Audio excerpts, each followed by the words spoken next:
Velkommen til kveldens arrangement. Mitt navn er Stein Kundle, og jeg er leder av Universitetet i Bergens Academic China Forum. Og det er China Forum sammen med Institutt for fremmedspråk ved universitetet som står som arrangør av kveldens arrangement.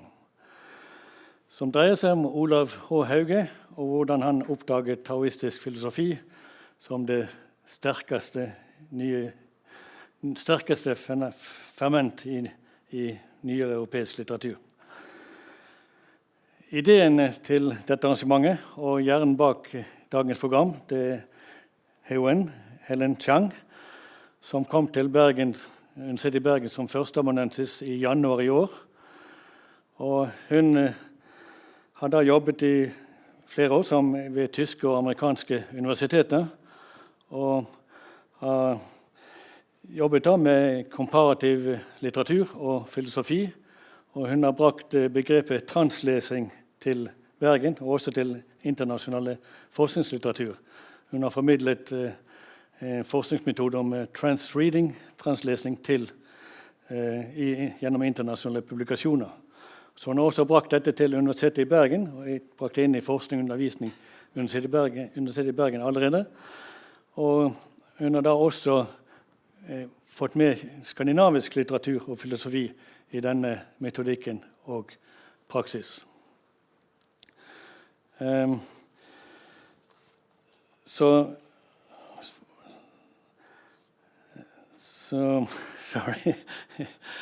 vi er veldig glad for at hun kunne ta hånd om dette arrangementet her, og hun har i kveld da fått med seg noe i panelet. Det er Tor Stian Holte, som studerer kinesisk, og det er Jørgen Sejersted, som er professor i nordisk litteratur. Og hun har også invitert Sergej Kirkov, som skal bidra med litt musikalske innslag. Så kveldens språk vil bli engelsk, nynorsk og bokmål, og trolig også litt kinesisk. Så da sier jeg bare enjoy the performance.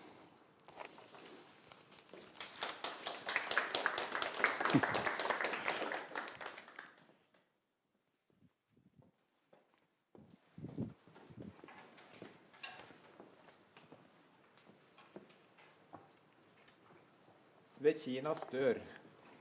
Det spør om jeg kjenner Kina. Ja, spør det. Bare spør. Jeg som i årevis ventet utenfor Kinas dør. For døra, hun var gul den. Det var derifra brødskiva kom. Jeg vet jeg steg høyt i Kina, og skuffa var aldri tom. By China's door. You ask if I know China. Yeah. Ask, just ask. I, who for years waited outside China's door. For yellow the door was, from there sliced bread came. I know I stand elevated in China, and the pantry was never empty.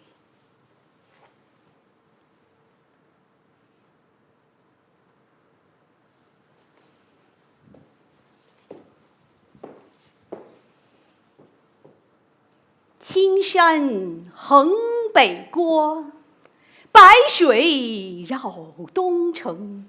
此地为别孤蓬，万里征。浮云游子意，落日故人情。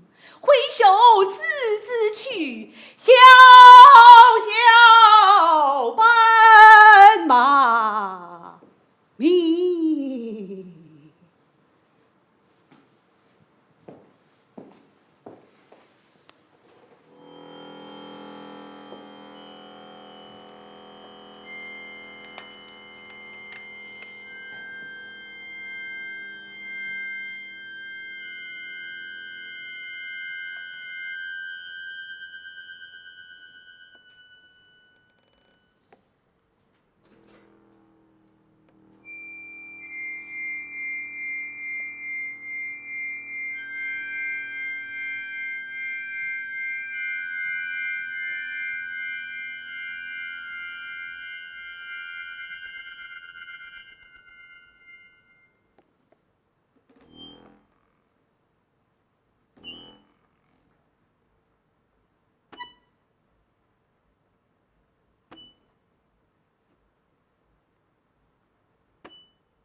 Før diskusjonen vil jeg si noen ord. Vi har diskutert hvilket språk vi skulle bruke i kvelden i paneldebatten. Og konklusjonen vår vi har bestemt oss å bruke en blanding av norsk, engelsk og kinesisk. Hvorfor? Fordi translesing etter min definisjon akkurat en lesart eller interpretasjon som vandrer fleksibelt gjennom forskjellige språk og kultur og medier. Jeg kan dele en definisjon, men jeg tror en definisjon kan klinge litt for abstrakt. Bedre jeg gir deg en eksempel. Og nettopp i Hauge finner jeg den beste eksempelet. Etter min definisjon Hauge en transleser som vandrer gjennom forskjellige språk, kultur og medier. Vi må nå gå tilbake til første side. Og der har dere en bit av Hauges hjembibliotek. Og der står en sitat av Hauge. Kanskje du kan lese det? Det er utvalget som gjør ei boksamling, ikke tallet. 100 bøker kan være nok åndelig føde for en mann. 1000 kan ofte være for lite. Det er veldig morsomt. Vel, jeg synes det finner en parallell mellom dette sitat og situasjonen i kvelden. The major point is not how big the public the audience is, but the quality. So thank you so much for coming. Now we can start our discussion with how the poem I just performed in classical Chinese was translated by the modernist American poet Ezra Pound, and then how Pound's translating was then translated by Hauge. When you read the Chinese, just pretend that you know a little bit Chinese. Bear with me. 青山横北郭，白水绕东城。此地一为别，孤蓬万里征。浮云游子意，落日故人情。挥手自兹去，萧萧伴马鸣。One of the most distinguished characteristics of classical Chinese poem is the subject is not there. So the subject becomes the missing subject. Then a translator has the utmost freedom to choose which subject he wanted to play with. And then now we have Pound's decision or choice. You see,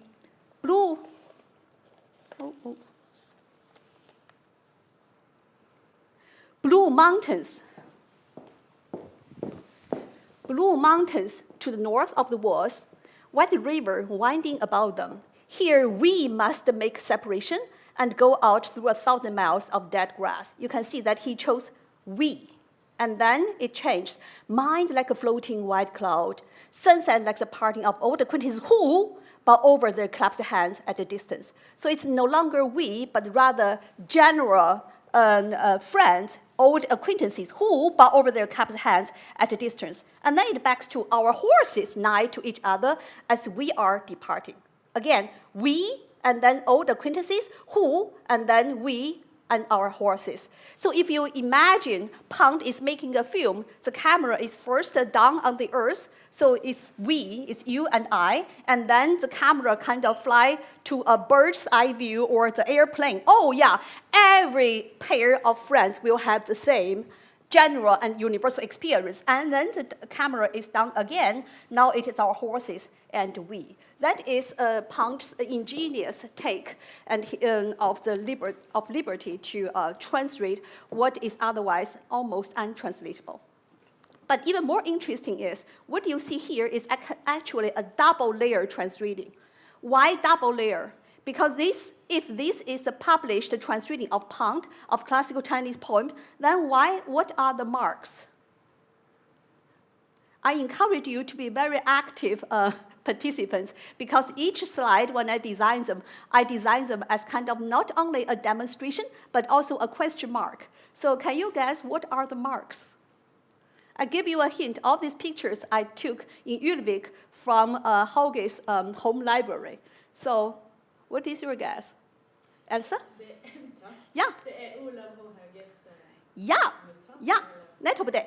So, and you can see that not the other lines, but exactly the last 3 lines, which I think also ingenious, Hauge marked them. Oh yeah, that is ingenious. Sunset, Hu Bao, and then our horse is nine, and as we are departing.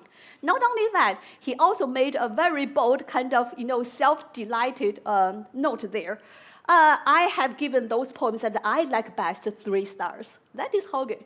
Isn't that interesting and amusing? And you can see that he gave this poem 3 stars.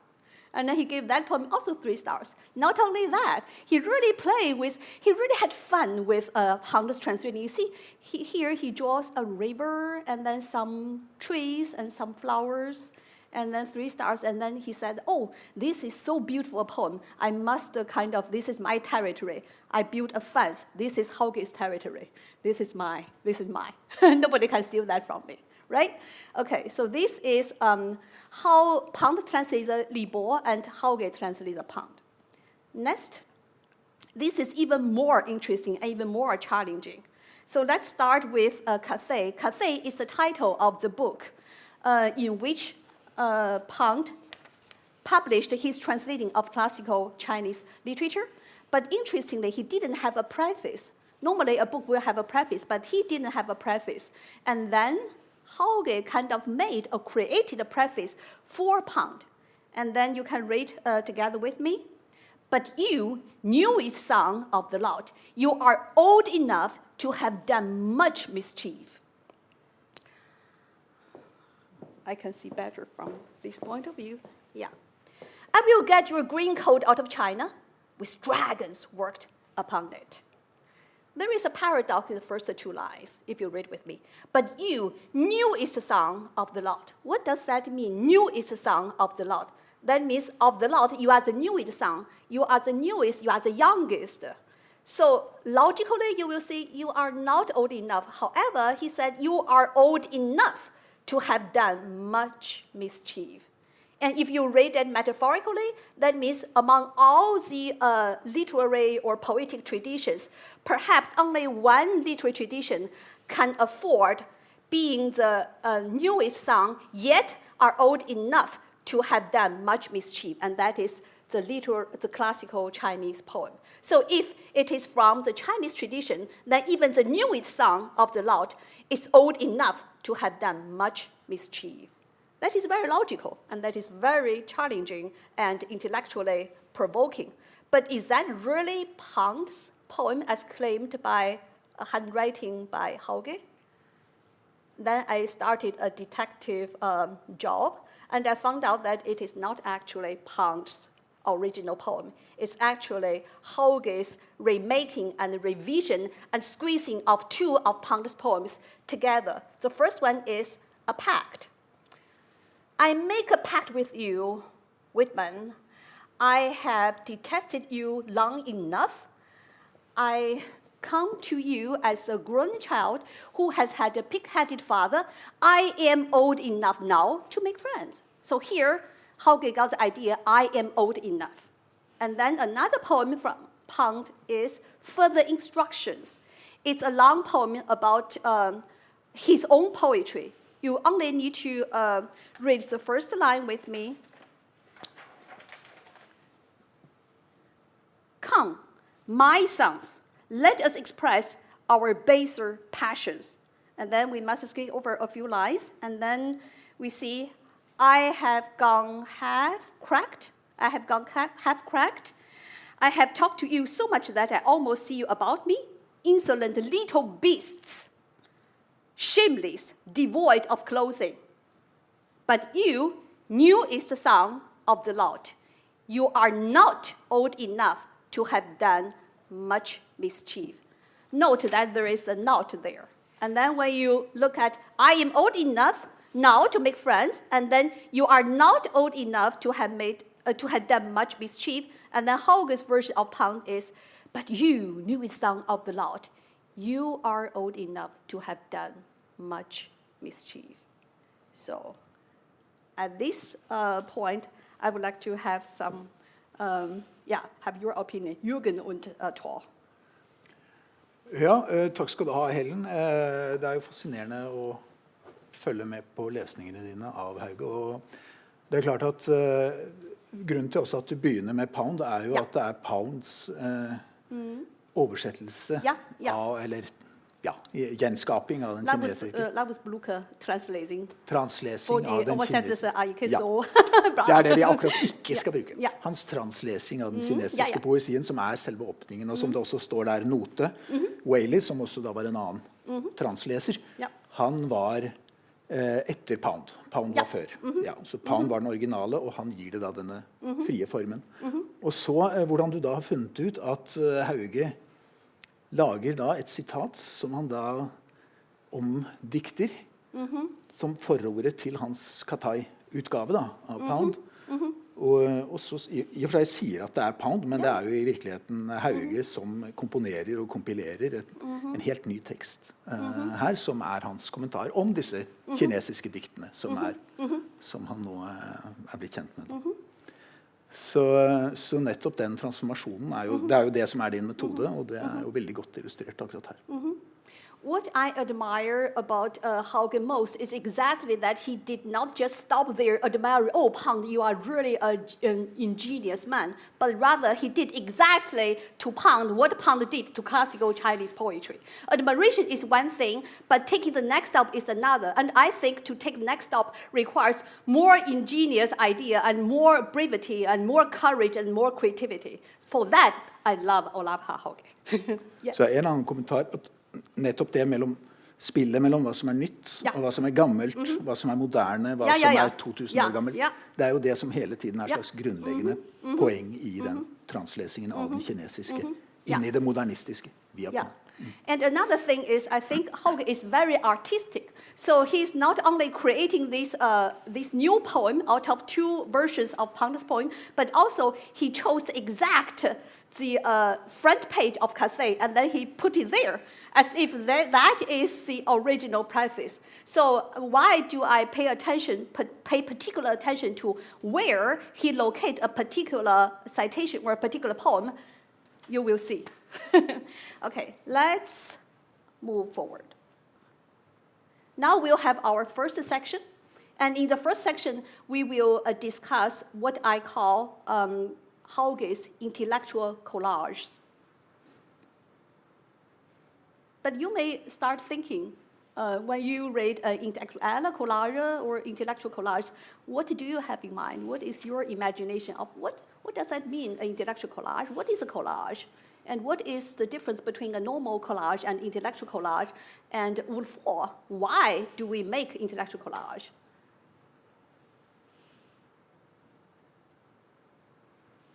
Now we have three collages. And the first one is from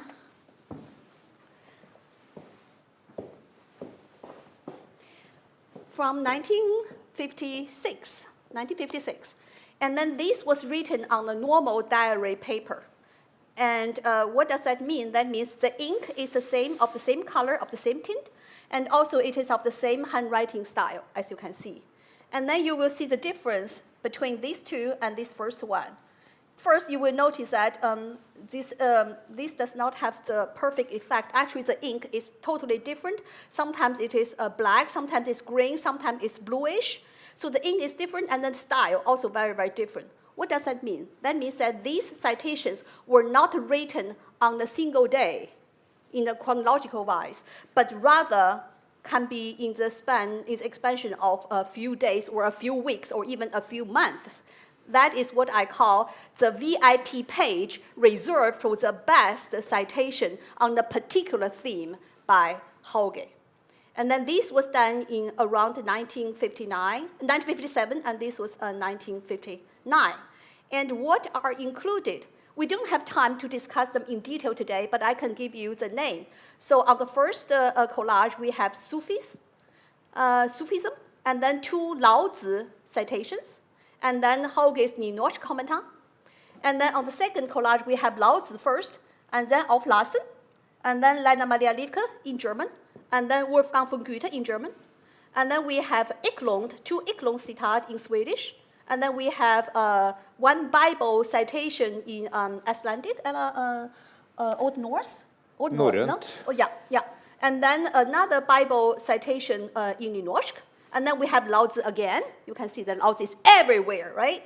And then Lichtenberg in German, and then Ezra Pound in English.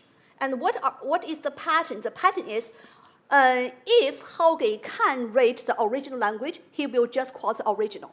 That means he quote German original, he quote English original, and he quote Swedish and Icelandic or Old Norse and Nynorsk. And if the original is written in the language that he didn't know, he used the English translating.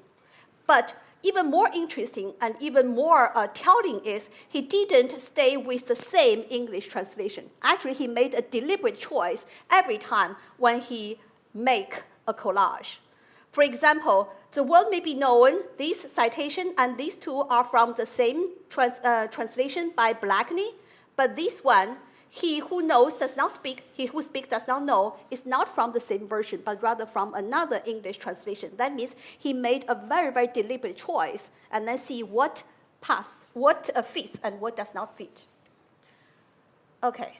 Next, before we have a discussion of the second, actually we made the decision to discuss for today just the middle collage because of the time limit. But before we can start our discussion of this Lao Tzu citat, maybe we will introduce Lao Tzu to you in a very particular way. You can easily find access to some Lao Tzu introduction via Wikipedia or some online resources. But I think what is unique, what you can only get today here is Hauge's view of Lao Tzu. Therefore, I gathered Hauge's introduction, Hauge's understanding of Lao Tzu for you. Tal, would you please? Siste boka jeg holder på med, Jiangzu. Jeg vet ikke om det rett stava. Ikke det. Men ja, den sa du Tao Te ikke. Ching. Den sa du ikke skulle ta med meg. Tao Te Ching, The Way of Life av Lao Tzu. Dette 81 dikt. Ikke det. Men side 7. Ja, ok. Her. Det. Ja. Tao Te Ching. Skriften til Lao Tse mye merkelig. Han liksom selve ruggen mellom de kinesiske vismennene. Lesnaden av kinesiske skrifter har økt svært i Europa etter 1990. I det hele innvirkningen fra østerlandsk åndsliv kanskje det sterkaste ferment i nyere europeisk litteratur. This is exactly the citation that Steng introduced at the beginning. And then now you can start thinking with us, why did he claim? That is a bold claim, right? How come that Taoist philosophy is the strongest ferment for newer European literature? Is that just a bold and grounded argument, or it is actually very, very logical, very consequential, and very, very convincing? You will have the answer by the end of today's event, but you must think with us. Next. Siste boka jeg holder på med av Jiangzu. Jeg vet ikke om det rett stava. Han var elev av Lao Tse og bygde på honom, men skal være mye finere stilist enn han. Jeg liker ellers gamlingen bedre. For those who may not know the relationship between Lao Tzu and Zhuangzi, Lao Tzu was the old kind of dry man, and then Zhuangzi was the younger disciple, very extravagant. A lot of people will follow Zhuangzi because of his literary extravagance. He's like a little bit the old version, Chinese version of Helen, very explosive. But Lao Tzu is more introverted, very, very contemplative. So when I read this passage, I was in awe of Hauge because he really had that kind of penetrating eye. He was not misled by the Oberfläche, by the surface, by the extravagant surface of Zhuangzi's literary luxury, but rather he was down to the core, to the nuance, which is really quintessential for Taoist philosophy, and that you can only find in Lao Tzu, not in Zhuangzi. And for that, again, I love Olav H. Hauge. Okay. Next. Yeah. Now we can have a discussion of Lao Tzu chapter 47, which was cited exactly in the second collage made by Hauge. I will read the Chinese original first. I will recite. 不出户，知天下；不窥牖，见天道。其出弥远，其知弥少。 And then we have two English translatings. One was done by Arthur Valley in 1934, and the other by Blackney in 1955. Why did I choose exactly these two? Because we have almost thousands of different English translatings. Because the first one actually became the foundation of Huxley's intellectual collage, and then the second one was the foundation of Hauge's intellectual collage. So let's read together of Arthur Valley's version. Now I'm with you in the audience. We'll read together. Yeah. Without leaving his door. Excuse me, I have to be closer. Yeah. Without leaving his door, he knows everything under heaven. Note that the translator chose he. As I said, the subject is missing in classical Chinese, and you have the freedom to choose which subject you want to use, and he chose he. Without looking out of his window, he knows all the ways of heaven. For the further one travels, the less one knows. And then he changed from he to one. And later you will know that Arthur Valley actually focused on the so-called wise man. So he was focusing on the wise man, that is the he, the capitalized he. And then Blackney took it differently. The world may be known without leaving the house. So instead of using a personal subject, he used the world as a subject. I used the passive. The way may be seen apart from the windows. Again, the way is the subject. And then the further you go, the less you will know. Very personal, very intimate, very different choices. And although the Ninoshka version didn't play a role in Hauge's translation, but I think for our event today, it will be a bonus if we also have the pleasure to read the Ninoshka version, which I think is really kjempeflott. Tal, would you please read that? Utan å gå ut døra kan du kjenne været. Utan å kikke ut vindauget kan du se himmelens veg. Dess lenger du fær, dess mindre veit du. Jürgen and Tal, what observation do you have of these three? Anything? Yeah. Either comparing the three or just the Ninoshka one? Ja, det er klart det nynorske, der er det jo duet i kursiv, det er jo som Helen allerede har sagt, det er jo fordi det mangler et pronomen, så det betyr ikke at man skal legge vekt på du, men det betyr at du er lagt til et signal, som nettopp signaliserer at den opprinnelige versjonen, eller den kinesiske versjonen, er pronomenløs, da, eller subjektsløs, som du sier. And in terms of style, what do you think of these three versions? Poetic style. Hva sier du, Tor? Ja, det som er ved den nynorske, er jo at han legger vekt på å gjengi det kinesiske originalen. Og bare da nødt til å putte inn et du, men ellers vil representere den kinesiske originalen. Og det er det som er utgangspunktet for Ole Bjørn Rongen, når han framstiller eller gjengir dette diktet. At det skal gjengi den kinesiske originalen, mer enn at det skal være et nyskapt dikt. Og et spørsmål til deg, Helen. Hvor viktig er dette med veien for Tao? Siden to av de bruker the way og himmelens vei. Sprachspiel. Tao in classical Chinese has at least two meanings. The first meaning is the path. The second meaning is to speak or the speech.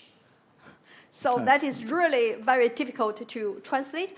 But in addition, I also have my own observation. Today, two of my norske lærere, Else and Liva, has been common.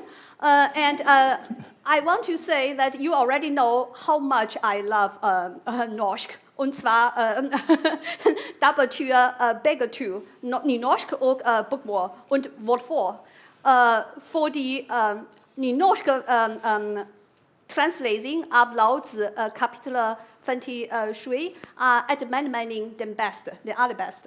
And you can see that both English versions, they have a lot of fillers, what I call the fillers. That is, I used to use this metaphor for my students.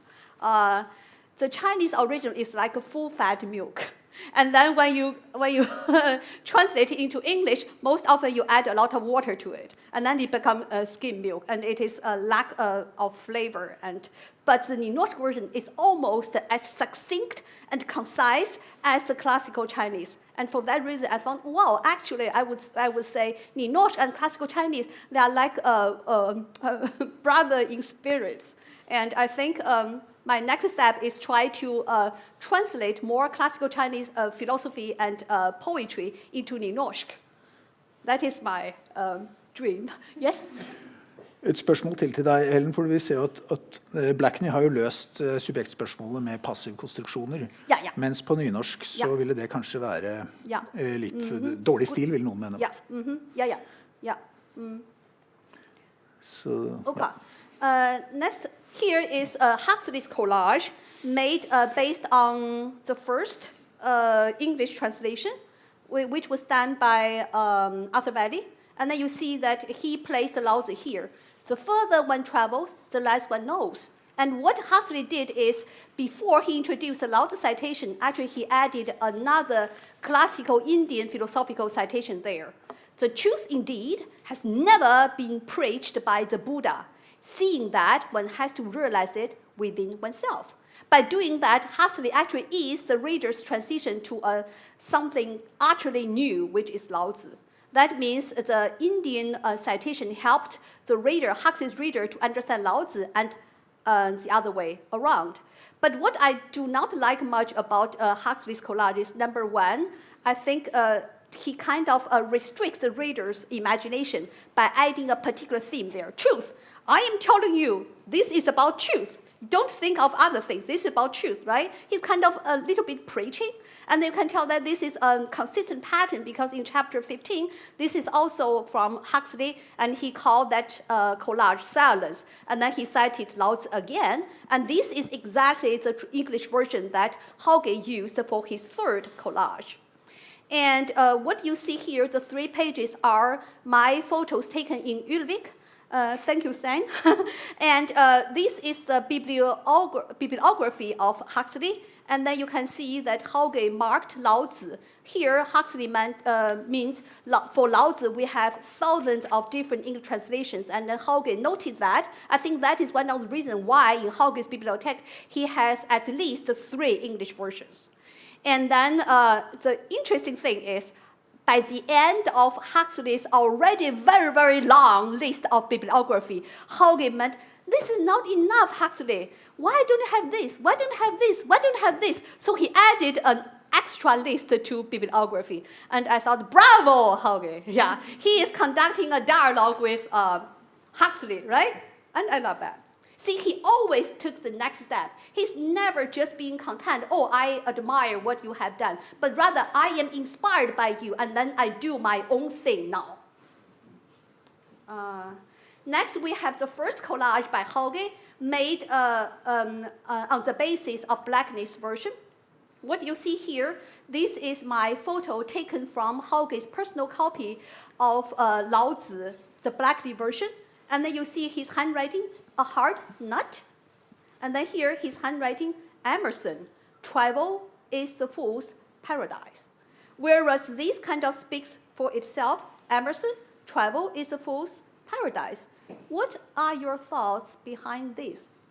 Why did Hauge, somebody who normally wrote in Ninosh, wrote in English? And this is a fragment, a hard nut. Granted, it is a kind of common English phrase, but what does it really mean in this particular context? I will give you 30 seconds to think about it.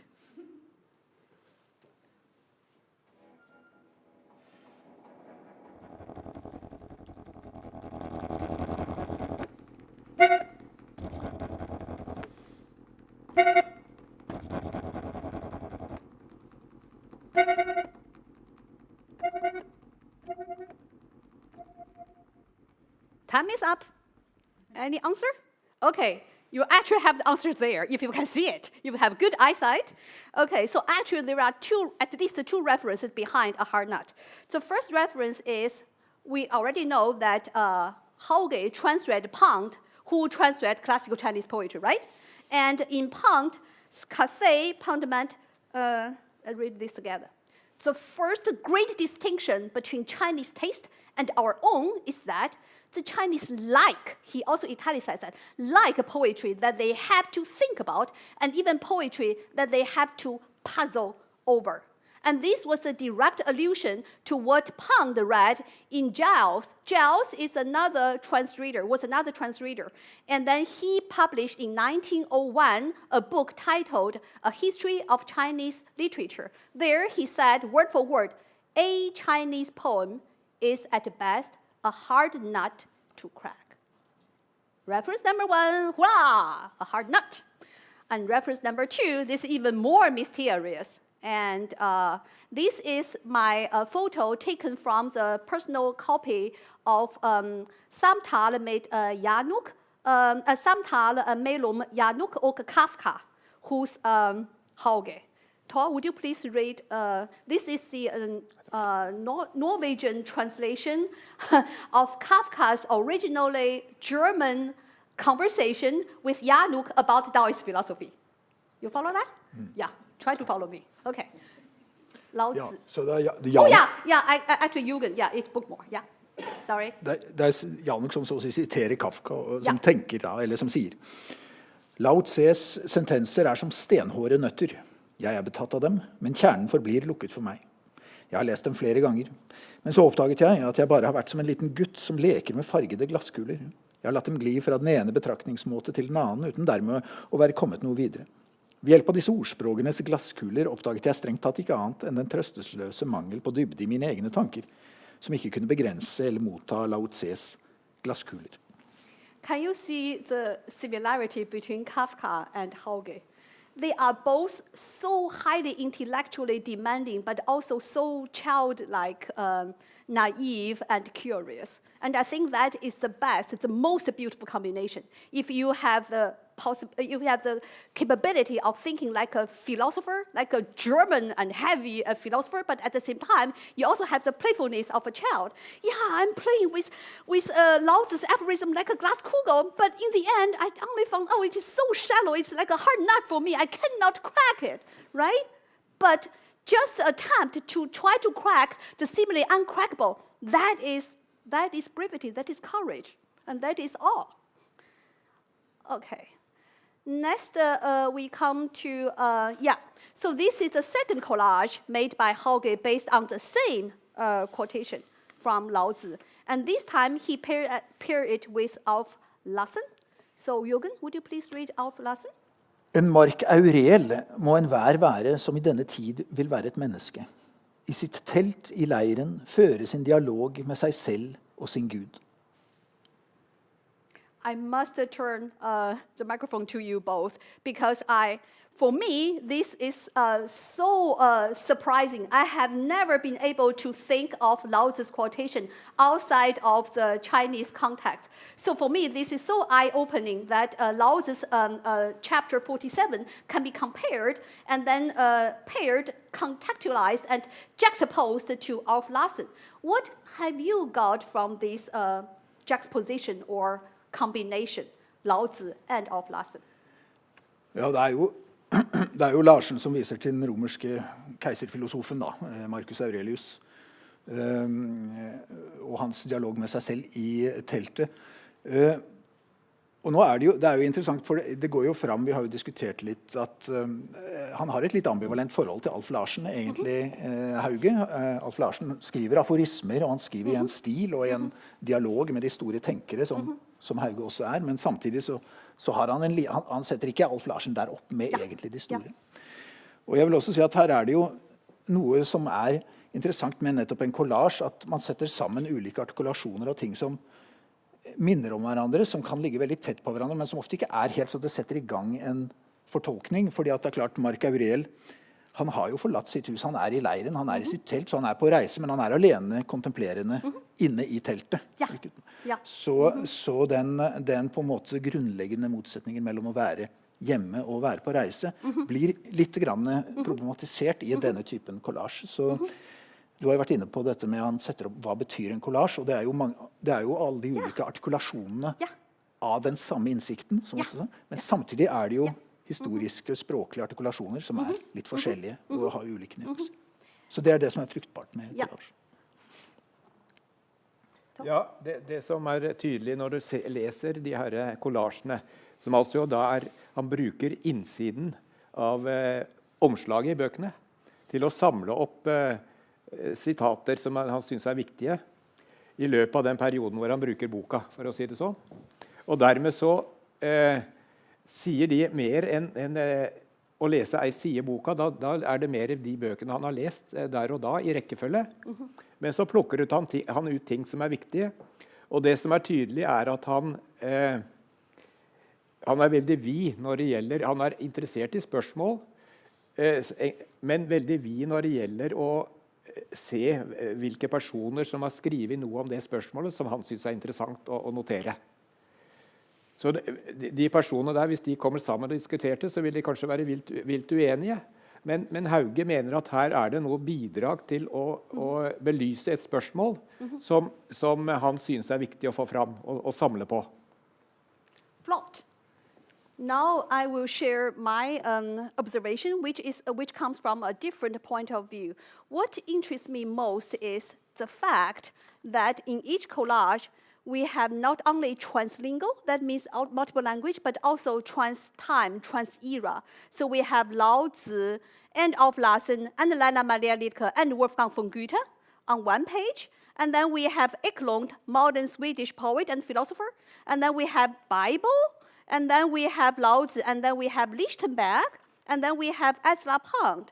So that's, for me, it's like a science fiction, right? Time travel. Not just travel, geographically travel, but also time travel. And then interestingly, I found a kind of self-observation by Hauge.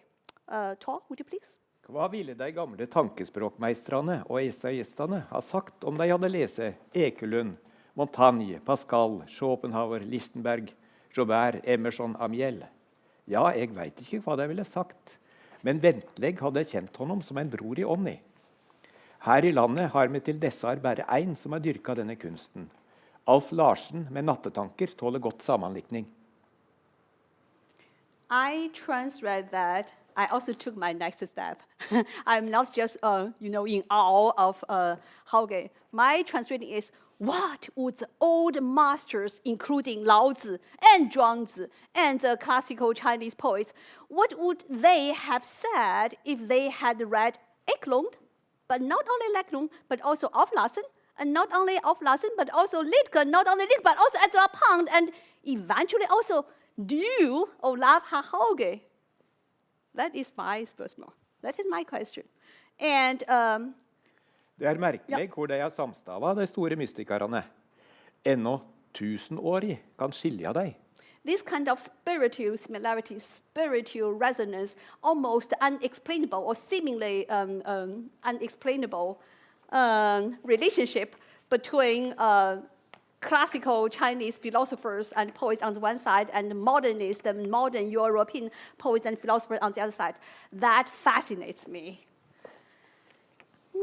Next. Oh yeah. Now we... Also in Ulvik, I discovered the first collage made by Hauge. You can see the date is as early as 1928. And then what is interesting is this is not a normal diary book or a notebook. It is actually Spinoza's book.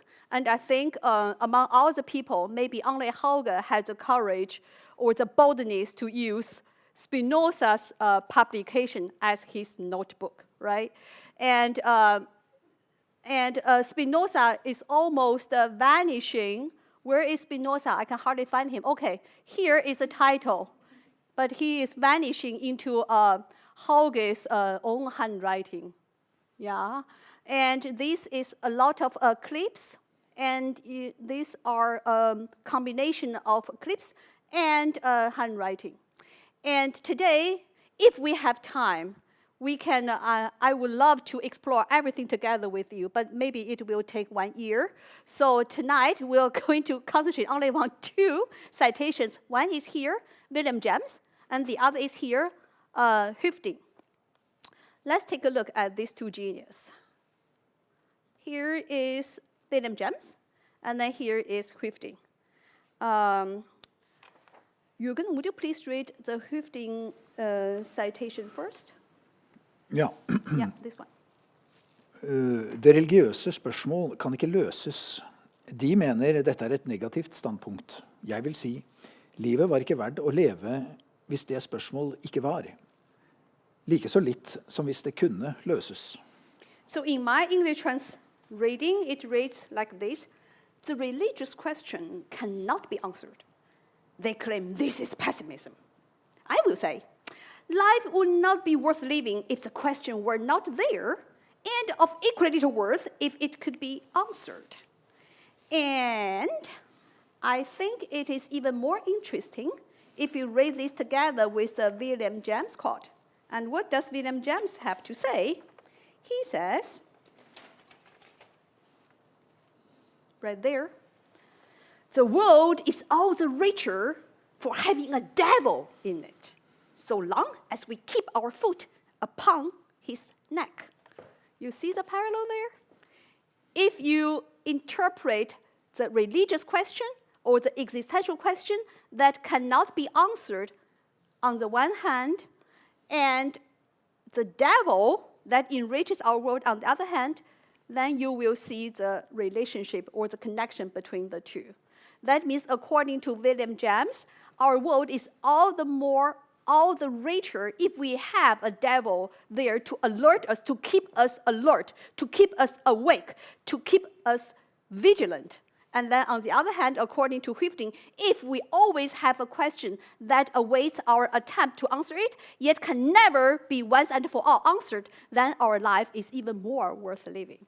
And I completely agree with that. How about you? You don't have to agree with me, but something to think about, right? Okay, now I also found some contextual citation to help us understand more about Høvding's quotation. So, Jürgen, would you please read the second one? Tanken lammes om den uten videre slippes løs på uendeligheten. Den må gå skrittvis frem.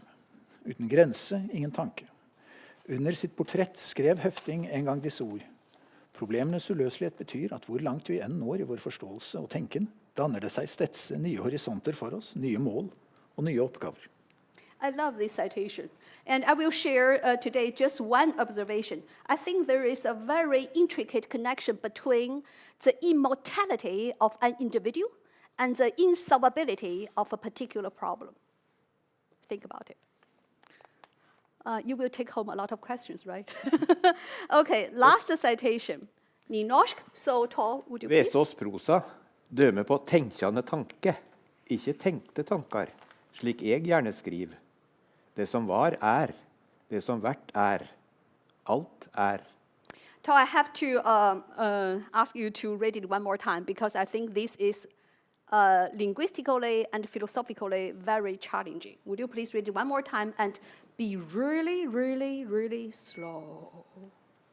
Vesaas prosa dømer på tenkjande tanke, ikke tenkte tankar, slik jeg gjerne skriver. Det som var det som vært alt I always believe that unless and until you are forced to translate a particular citation into another language, you will never realize fully how challenging it is. So I thought that I perfectly understood this until I tried to translate it into English. And then I noted two things. First is he chose singular for the first tanke, and then plural for tanka. Why? Singular and plural. And then also the adjective. He used the verb thinking, to think, as an adjective. One is in the ing, gerund, and then the other is in the passive adjective, right? So in English, it will be thinking, thought, singular, and then thought, thoughts, plural. And why? Liva? What do you think? Yeah.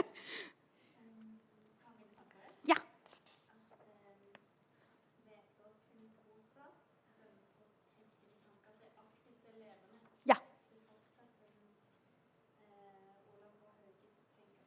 Mm-hmm.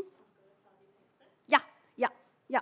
So my my understanding is if it is a thought, then it comes to a conclusion. It's exactly the opposite of what Hüfting said. So the question is now once and for answered. Therefore, it's almost like a product, something that you can buy on the shelf from Kiwi or Bimplies, right? Okay, it is thoughts. So it's plural, it is countable.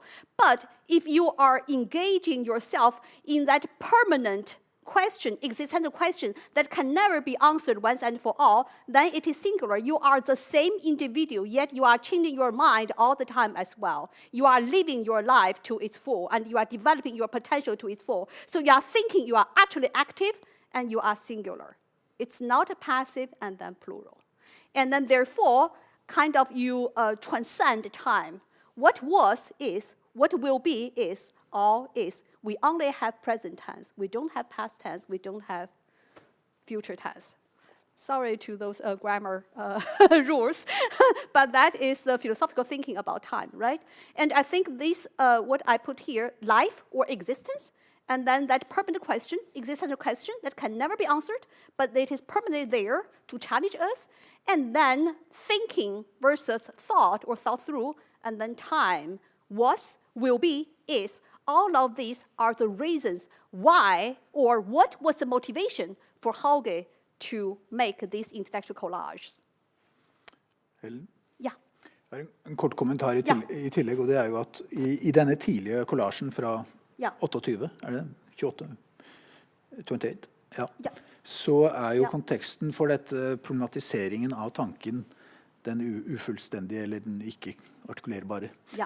Det er religion i alle disse. Det er kristendommen. Det er både William James, som man jo fortsetter å sitere etter hvert, og for Høfting. Og også det andre Høfting-sitatet, som jo vel er sitert via Berggrav, biskop Berggrav, da, teologen. Så det er kanskje noe som er tydeligere hos den, her kan det kanskje bli korrigert av noen i publikum, men at det er, liksom det er en slags kristen kontekst for den mystiske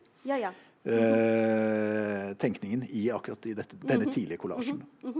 Takk skal du ha. Next. Yeah, here we have the 1930 notebook by Hauge, and then I have a spoiler there. I'm going to, actually, Tal will tell you a detective story. Tal, would you please? What is behind this notebook? Det som bak den at når vi begynte å skulle kikke på Hauge og hadde mistanke om at han drev med translesing, så vi i en artikkel av Harald Bøckmann i forbindelse med 100-årsdagen til Olav H. Hauge, så ble det gitt ut en oversettelse på kinesisk. Og han skrev en artikkel hvor han nevner da at i en notisbok fra Landbruksskolen så hadde han, Hauge, i 1928 skrevet 3 sitater av Lao Tse.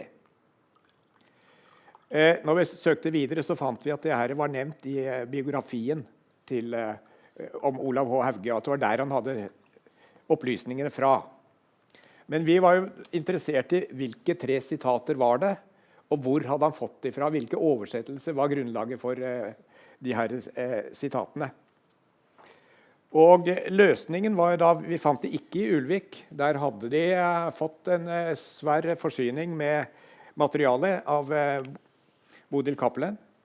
Og vi fant arkivbokser hvor det var notisbøker, men de var fra 1930 og ikke de var fra 1929 og ikke 1930 som vi var ute etter. Men da var det å følge det sporet at i forbindelse med biografien så var alt materialet som var brukt der, det var levert til Universitetsbiblioteket i Bergen. Så undersøkte vi der, og de fikk første svar, nei, den finnes ikke her. Og så etter et par dager så fikk vi svar, de hadde funnet i boka. Og det altså da en notisbok, og det står også litt om ugrasbekjempelse der, men det står veldig mye andre sitater. Så, og det spennende det var jo da å finne ut hvor kom de sitatene fra. Og det viser seg at de kom fra en dansk oversettelse via den norske biskopen Christian Schjelderup. For språket her ikke dansk. Og det Schjelderup som da har oversatt det til riksmål. Og Hauge har sitert ifra det. Så dermed så løste vi da den gåta på hvilke sitater, og hvor han hadde kommet inntil de. Og det er også en interessant historie å se hva Christian Schjelderup hadde bidratt med når det gjaldt det her spørsmålet om å se sammenhenger mellom filosofi fra Østen og vestlige og andre religioner. Det la veldig stor vekt på.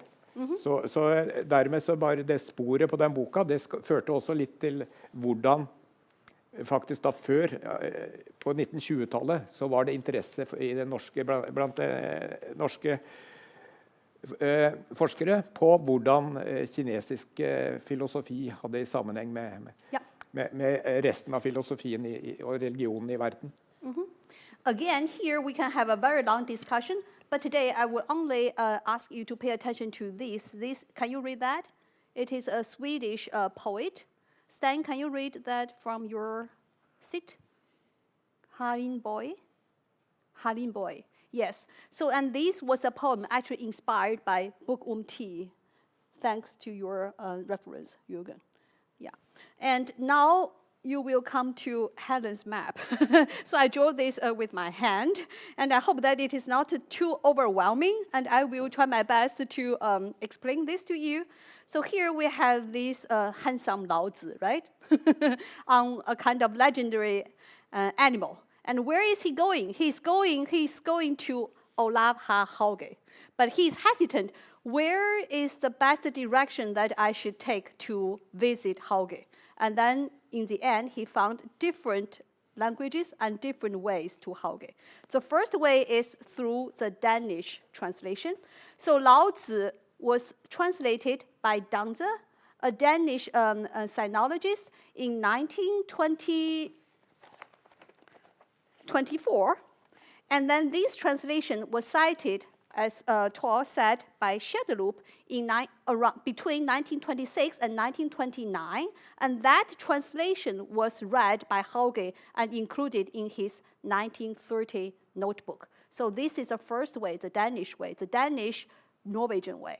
The second way is in Japan in 1906, Kakuzu, a Japanese scholar, published a book, Book Tea, and then it was translated into English in the same year. And then the English version was translated into Swedish by a female poet and, in 1921. And that Swedish version inspired Karin Boye to compose a poem, which also found her way to Hauge's 1930 book.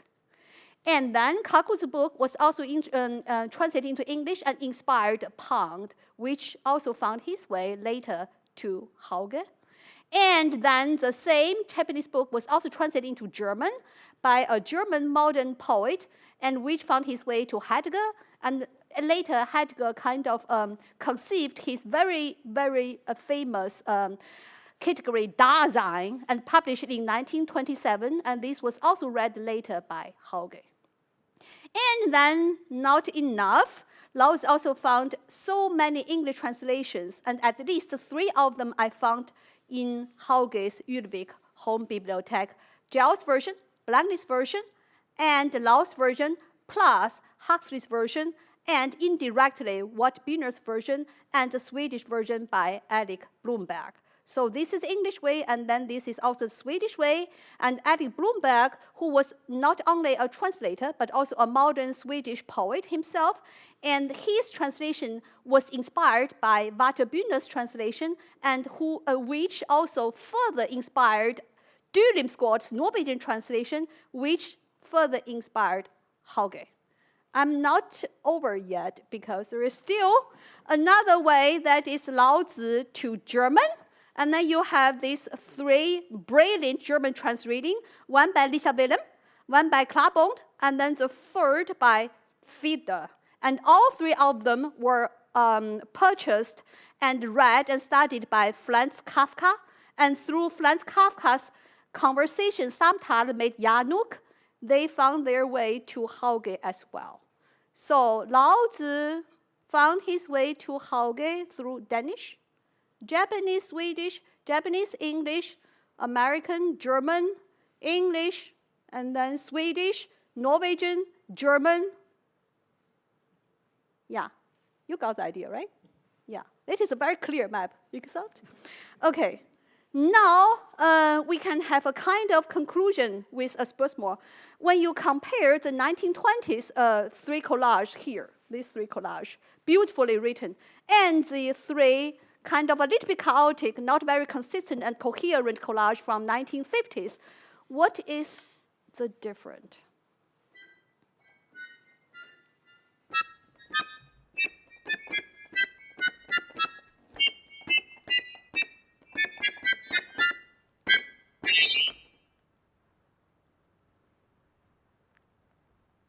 Time is up. So what is the answer? The answer is, here Laozi is everywhere. Laozi is everywhere, and here is Laozi is nowhere. So Laozi was a missing piece, folks. And who helped Hauge find the missing piece? But before we give you the answer, let's read this opening citation one more time. And I think now this citation has a different function. At the beginning, it's kind of a question mark. Now I think it should serve as a kind of conclusion. Would you please? Tao Te Ching, skriftet til Lao Tse, mye merkelig. Han liksom selve ruggen mellom de kinesiske vismennene. Lesnaden av kinesiske skrifter har auka svært i Europa etter 1900. I det hele innverkna fra austerlandsk åndsliv kanskje det sterkaste ferment i nyere europeisk litteratur. But he was not ingenious enough to find it or discover that all by himself. He was actually like what Newton said, I am a giant because I am standing on the shoulder of giants. And he was also on the shoulder of giant translators. One of them is Rudolf Otto. So Rudolf Otto was actually the piece that you missed. Tor, would you please? Brikkord du har sakna. Du laga deg noe så fint som livssyn. Verdensanskuelse heiter det med et fint ord. Det som å legge pappbitar til du fær fram det glansa bilete. Du har sett ungene leika seg med slikt. Det leit når summe bitar vantar. Men kjem de på plass òg. Rudolf Otto i The Idea of the Holy ikke den minst viktige biten. Det vil si at han formulerer ymse tankar som kanskje har vært utydelige. Tor, would you please just read this sentence one more time? Men kjem de på plass òg. Ja, note the exclamation mark, and then, ikke det minste viktige biten! Look at his enthusiasm, begeistering. Now I found the missed piece. I have more to say, but Jürgen warned me that I may not have time, so I will reserve that as a kind of dessert. If you have time, I will serve that. If you don't have time, then you have to come to me and pay an extra visit. We have to move further. Now, this is also a selfish question because I'm very interested in the relationship between philosophy and poetry, and in particular between Taoist philosophy and modernist European poetry. Therefore, I kind of came up with this idea of what I call taoistisk humor. And I gather, this is my own collage, this is Helen's collage, right? And then I would like to encourage you to think together with me throughout these four citations. All of them are extracted from Hauge's Dagboek. So let's start with the first one about Tao Te Ching, his amazing observation of the essence of Tao Te Ching. Tor, would you please? Tao Te Ching, The Way of Life av Lao Tse. Dette 81 dikt. En kunne gjerne kalle dem modernistiske. Men hva slags form de har på kinesisk, vet jeg ikke. Heller ikke vet jeg hva regler kinesisk lyrikk hadde for 2000 år siden. Men det ikke hovedsak i. What is interesting is he said that Hubezake is not whether they had exactly the form which is identical with modernistics, but why he called them 81 dicta, 81 poems. That really astonished me, because normally people will call these 81 chapters. Even I was used to that kind of categorization. So when I read that 81 poems, I found that to be so refreshing. And next. Håvamålskallen så på skallekunsten som mangt, men først og fremst magi, tavring, trolling. Dersom han ikke tek utsegnet hans alt for bokstavelig, har han et helt moderne syn på diktekunsten. Og formen også endelig modernistisk nok. Tankespranget, de gåtefulle utsegner, billedbruken, alt modernistisk. Heraklit ville ha lika Edda. Here I have 2 points to share. One is when you look at his characterization of Huvemore, actually everything applies to classical Chinese poetry. I cannot find better characterization, and that is really amazing. And the other thing is, according to Hauge, Heraclitus and Lao Tzu, they kind of samstava. He said that they say exactly the same thing, almost word for word. So I think there is another layer of connection between Huvemore and taoistic philosophy and a modernistic poesy, which is the ancient Greek philosophy. Next. I endefram sterk kraft, naken tale, eller og dult tale, kan ikke noe mæle seg med kinesisk og japansk diktning. I encourage you to compare this characterization with this characterization. Okay, last one. Nett dette, kjennskap til kinesisk filosofi, er godt å ta med når en skal forstå de på. Han var ivrig taoist. Det synes seg atter at det ligger filosofisk eller religiøst fundament under de fleste diktarer si utfalling. En ser det i dag hvordan eksistensialismen det livssynet mange diktarer bygger på. As I said, I'm still continuing to think about this, but my current hypothesis is modernistisk dikt og kinesisk filosofi sammen form og fundament. Okay.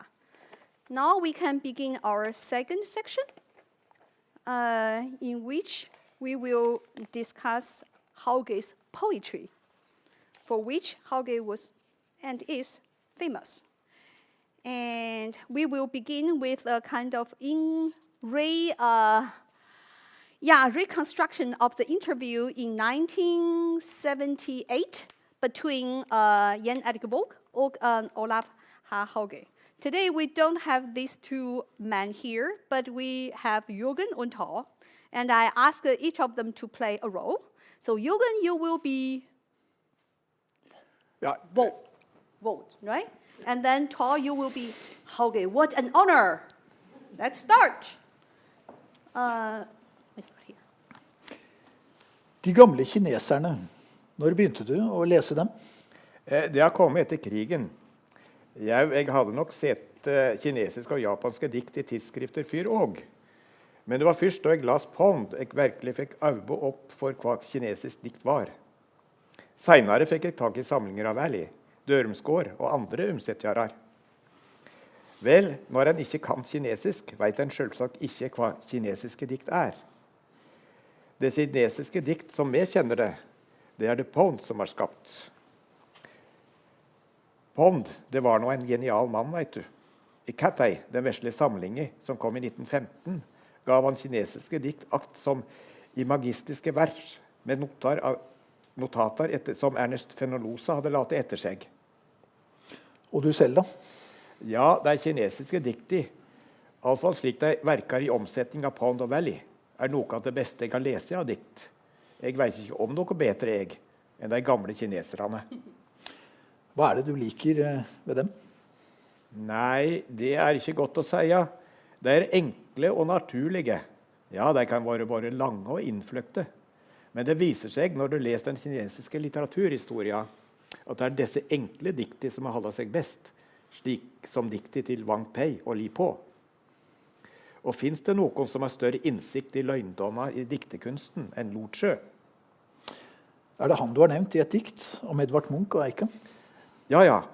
Lotsjø var en general, vet du, fra år 300 etter Kristus. Og han hadde tapt et slag og ble dømt til døden. I 3 år satt han og ventet på at han skulle vært halshoggen, og da skrev han denne poetikken, en verdunderlig avhandling. Det poesi om hvordan du skal lage dikt.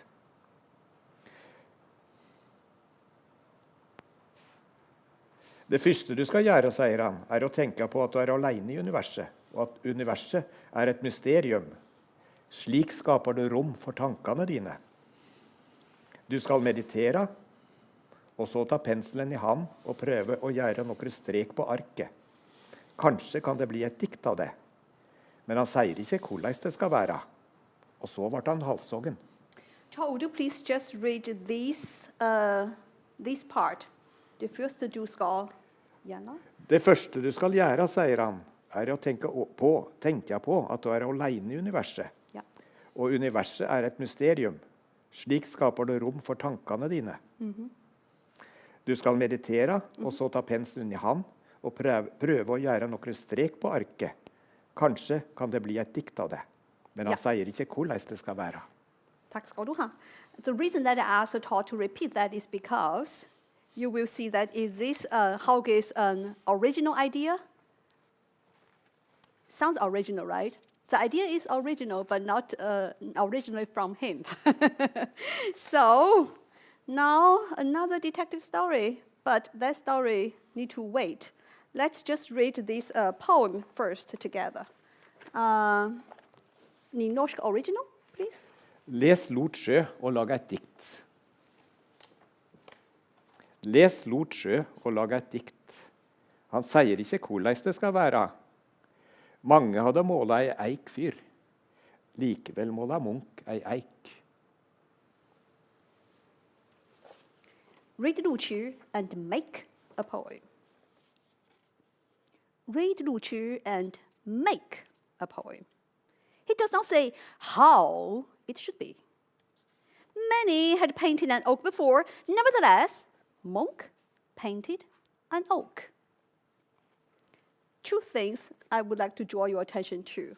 First is the verb make, lage. Second is this word how and coalesce. Again, not until I translate into English did I notice how interesting he used this verb and this word here. Because normally you will use compose a poem, write a poem.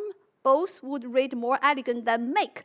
Make sounds almost like a farmer's work, right? Like a craftsman or a carpenter. But that fits a gardener and carpenter Hauge, right? Make. It's very crafty with require a lot of concrete work, craftsmanship. And then how is not about what.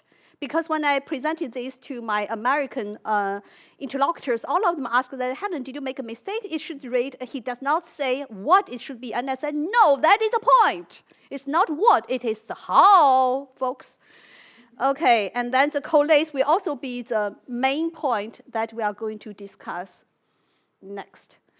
And as I said or promised, that the thing that he said during the interview with Vogt was not 100% original, because he was inspired by one of the first literature introducers in the English-speaking world, MacLeish. And I'm going to read from MacLeish's book, which I also found in Hauge's home bibliothèque in Ulvik. And here you see all these photos were taken from his personal copy. You can see how extensively and intensively he read through MacLeish's introduction of literature. That means literature found his way to Hauge through MacLeish's transreading. This is rather long, so I'm going to pick the most important citation. Listen up. Far more than either Aristotle or Horace, literature speaks to our condition as contemporary man. Each time he studies the works of great writers, he says he flatters himself that he knows how their minds work. Mind the word flatter. Each time literature studies the works of great writers, he flatters himself that he knows how their minds work. Literature is himself a poet. The first thing he finds himself able to say is nothing less than how coalesce a poem gets itself written. Here we start. Taking his position at the hub of things, the poet contemplates the mystery of the universe. He crowns the clean fragrance of past worthies. He roams in the forest of literature and praises the cemetery of great art. Moved, he pushes his books away and takes the writing brush that he may express himself in letters. Almost word for word, later translated into Nynorsk and in the interview with Vogt by Hauge. But more to it comes. The Euro notion of the way in which a poem gets itself written, Euro in the West sense, is the one on which we were all brought up. The man about to be a poet is a man lost in himself. He's not capable of outward vision, but only of inward. If the act of art is a passive waiting for the symbol to emerge from the depths of the unconsciousness, then the poem is a secret and isolated event. So that is Macklash's summary of the Western tradition. There are many who think just this of the art of poetry, many who think in consequence that even the attempt at pursuit is foolish or worse. But Lu Qi is not one of them. To Lu Qi, the begetting of a poem involves not a single electric pole thrust deep into the essence of the self, but a pair of poles, a man and the world opposite. A poem begins not in isolation, but in relationship. There is the writer, the poet here, and over there is the mystery of the universe. Instead of the symbol arising from some kind of secret ocean, a poem achieved in the space between. That space we all look out on. The space between ourselves on the one side and the world, the universe, the mystery on the other. And finally, instead of the attentive watcher and waiter brooding above the silence of himself, there is a man, the poet, taking a position, making a poem. His position where? At the hub of things. Jürgen, what is your observation? Please, spørsmål. Ja, nei, altså det er jo det, som du nå har lagt ut, altså, så er jo det denne diskusjonen med vold, så ligger han jo veldig tett på Lu Qi, sånn som han da blir sitert gjennom Macklash, som du viser til, som Hauge her har streket og streket under, og som har da denne kritikken av den vestlige symbolismen, sant? Og i stedet for så er det dette med å meditere, skyve alle ting bort, og plukke opp pennen og lage dikt. Lage mat, lage poem, lage dikt. Og at det ligger da i det relasjonelle, i forholdet mellom deg selv og det andre. Da. Så ja, nei, det er jo en veldig tydelig understreking ved hjelp av boken, hvordan den gamle poetikken til Lu Qi ligger til grunn for Hauge. I would like to draw your attention to two possibilities when it comes to relationship. When it comes to relationship, the first thought is you, the poet, the writer, and the universe, the world, right? And that means different poets, the same object will look differently to different poets, right? That is a very, very easy imagination. But there is also another imagination. Even if for the same individual poet, as time goes by, as a poet grows from a child to his younger time, prime time, and then get older and aged, and then almost dying, his relationship to the same object may vary as well, correct? Yeah, that is a spoiler because we are going to discuss those two situations. Okay, Hauge translates Lu Qi. Yeah, this is what I found in Hauge to be really admirable. Instead of saying, oh, Lu Qi, you are one of the most interesting discoveries I have made, he really used Lu Qi instead of just admiring him. And then the context is he compared himself with whom? Askeladden! That is a figure that I learned in my nautical course, and I love that figure. Tal, let's enjoy that citation. Lu Qi, ikke Aristoteles. Det er mer å lære av Lu Qi enn av Aristoteles. Jeg nett som Askeladden, samler på alt og gjør mange og lange omvegar. I was too timid to dare the interpretation until Tal encouraged me. Helen, you must read it twice. Because first I thought that he was thinking Lu Qi taught him how to use other tools. And then Tal said, no, he's saying that Lu Qi is one of those things and peoples and animals that Askeladden gathered to use. And I said, my goodness, are you saying that he is using the word use for Lu Qi? And Tal said, yes. And I said, oh my God, that is really, really brilliant, right? Okay, so he gathered Lu Qi, and he gathered Lao Tzu, and he gathered also other old Chinese poets. They are all his tools. And then he is the Escaladen who is going to achieve his own oppgave, right? Next, this one. Vi snakket litt om lærebøker i poetikk. Aristoteles, Horats, Longius og selvsagt Lu Qi. Kom inn på verselære. Kan være nyttige visse grunnregler, men merk, ei verselære gjev ikke regler for dine særdrag og dine bråt, din bruk av reglene. Paul, would you please repeat just this part? Men merk. Men merk, ei verselære gjev ikke regler for dine særdrag og dine bråt, din bruk av reglene. Again, I think this is quintessentially Hauge, and this is also what I admire him about, because he's now there to seek rules in a Laleboek, poetic Laleboek. He's there to tell you that they don't give you rules about how to break them. They don't give you rules of how to develop your own individual usage of them. And that is really creativity and originality. That is Translesing. Last one? Teorier. Mallarmé, Baudelaire, Eliot Pound. Ta og bruk alt. Gjev faen i deg. Bruk deg. Tal så Whitman. Trø berg og stigar under deg. Look at the last sentence. How bold he is, right? Who else can dare to claim that? That's why I dare to use this as my title. Ta og bruk alt, så maskeladen. Yeah, next we come to Hauge translates Lu Qi. So we know we have already read the Lu Qi poem in its final version, published version, but do you know that there is actually a first draft of that? I discovered that in his dark book. And then the situation is very, very complicated. Let's read from here. Ta, would you please? Har ingenting å skrive om, tom.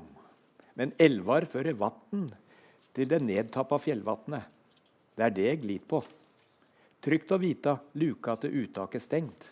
Would you please pause? Here, the most important thing is har ingenting å skrive om. So he's experiencing a writer's block, right? Or what, thanks to Liva, the Norwegian word is idétrykke. And then he's struggling with that. But he's also trying to seek and find the solution. And in the next passage, we will have a different topic, seemingly different, but actually in relationship to that. Yes? Revebjøllene sten i byrje i skråninga langs vegkantene. Huksar diktet til klassisk og Astrup. Sjøl har jeg òg songet om disse raude grenaderene. Før da jeg var gut, gikk jeg med en kjepp og slå hovedet av deg. Torde ikke komme deg nær, de var giftige. Ja, jeg husker jeg kneip alle bjøllene når humla var inni deg. Da sorra og fælt litt ille. So this is kind of the second section of his dark book. He kind of changed his topic from a writer's block to an association or an imagination and a remembrance of what happened to him with a flower. And not only to him, but also to another poet, Gil, and another an artist, Astrup, and how he played with this particular flower as a child. Next. Les gjennom Lu Qi og lag et dikt. Han sier ikke hvordan det skal være. Mange hadde målet et tre fyr, likevel målet Munch et tre. Når de hadde vatten mol deg, satt hele natti. The last sentence is very difficult to interpret. What is your translating, Ta and Jürgen?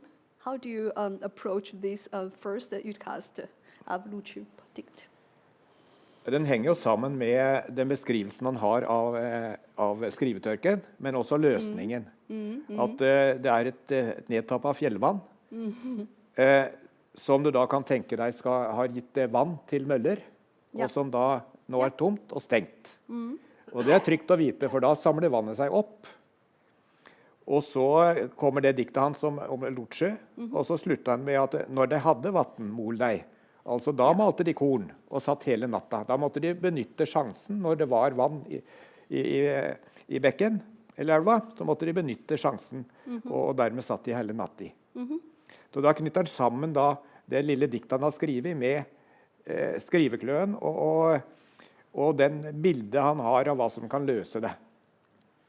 Tåren, du kan huske det. Det flertall, no? Hva betyr det? Deg, ja. Ja, Det er jo deg i sammenhengen. Ja, det var flertallsformer. alle de bøndene som brukte den mølla. Yeah. I mean, that is a literal allusion. Ja. How can we interpret that metaphorically? Og du tenker at det er kunstnerne, at det er de ulike Dikteren som slipper unna skrivestoppen og får anledning til å skrive igjen, og da skriver han hele natta. Eller skriver de hele natta. When I first approached this utkast, my understanding is that they maybe allude to Lu Chi and Monk and Hauge himself. But then on the next day, I had a conversation with Liva, and Liva had a brilliant idea, and I found that to be very inspiring. Liva said that maybe that day, Batur, all the artists, be it painters, musicians, or writers, who had this kind of idé tørke, but then when they wait and then become calm and then just concentrate or get some inspiration elsewhere, and then when the water is back again, they start meeting again. So it's not just these three persons named here, but look at the history, including Pang, including T.S. Eliot, everybody. I mean, as long as you are a writer, you will never be able to have inspiration every single minute, right? Then how do you deal with that? So here he's encouraging himself, look at the history, and then look forward. Now let's take a look at Collets, Lu Chi's Collets, who's Macleish. And then I found Gill's poem about the same flower and Hauge's poem of that flower. We don't have time to analyze, to compare these two poems, although it is a very interesting adventure and task by itself. Actually, the three of us, we already had extensive discussion of the difference and resemblance between these two poems. But the major point today is how, with the same flower, different individuals, different poets, different synpunkt can develop a different fantasy and different poetic approaches. So from that point of view, let's revisit that passage from his dagbook. Ta, would you please? Revebjøllene sten byrje i skråninga langs vekantene. Hugsar diktet til Klaskill og Astrup. Sjølv har jeg òg songe om disse raude grenaderene. Now I'm going to take my next step. So if I go back to that Lu Chi poem, and I can change it to, many had made a poem about that particular flower. Nevertheless, Hauge made a poem. Because the collage is different, right? And now we come to an even more interesting collage, Helen's collage. And this time we are dealing with the same poet, Hauge, but Hauge from different time. Hauge in 1944, Hauge in 1946, Hauge in 1970, and Hauge in 1971. And we start with this citation. Ta, would you please? Fyrr, da jeg var gutt, gikk jeg med en kjepp og slo hovedet av deg. Torde ikke komme deg nær, de var giftige. Jau, jeg hugsar jeg kneip alle bjøllene når humla var inni deg. Da surra hun feilt, let ille. So that is a child playing with humming bees. Yeah, the same image, but he's kind of being playful, but also a little bit rude, I found, right? But it's typical boy, maybe. And then next. Endelig sumar. Jeg gjeng ned til vegen og ser på alle revebjøllene i skråningene. De sten med lett som en skog av grønne spjot, med ringlande raude bjøllor mellom rundar av bjørk og bringebær. Digitalis, du er en byrg blom, og så ven. I dag så jeg forresten ei som hadde en stor klokke i toppen, helt regelrett og jamn, rund utan den bøyen som er vanlig. Klokka hekk ikke ned som de hine, men stod rett opp. Jeg lyt skriva et dikt om digitalis. Men hvordan skal det være? Would you please repeat that? Kan du gjenta det? Jeg lyt skriva et dikt om digitalis, men hvordan skal det være? Men hvordan skal det være? Ja. En burde helst ha vært en liten tommeliten, som våger seg ut på eventyr i revebjølleskogen, og så gjemmer seg der i ei klokke, setter og svaga i vinden. I found this to be extremely charming. Not only because of the words, but also because of his drawings. See this beautiful and almost vulnerable flower. And Tao and I, we spent an hour just to figure out what is inside of that. And my way to read that, maybe my wishful way, is this is how the Tom Lytton found his way to Krupa in or Tlange in I, that klokken. See, that is his adventure. And then this is a different relationship between Hauge, the younger Hauge, and the flower, right? Different from the hummingbees, but Tom Lytton and adventure. And now we have a jump to his first poem about this figure. Kolv og klokke. Jeg er kolven i klokka, den tunge, stille kolv. Rør meg ikke, lat ikke mine veike slag mot malmen slå togn i sund. Først når klokka til å svinga, skal jeg svinga og slå mot den djupe malmen. And then we have another poem about this figure. Lauvhytter og snøhus. De er ikke mye verd, disse versi. Bare noen ord røysa sammen på slump. Jeg synes likevel det er gildt å lage deg. Da har jeg som et hus ei liten stund. Jeg kommer i hug lauvhyttene vi bygde da vi var små. Krupa inn i deg, sittja og lya etter regnet. Vita seg einsam i villmarki.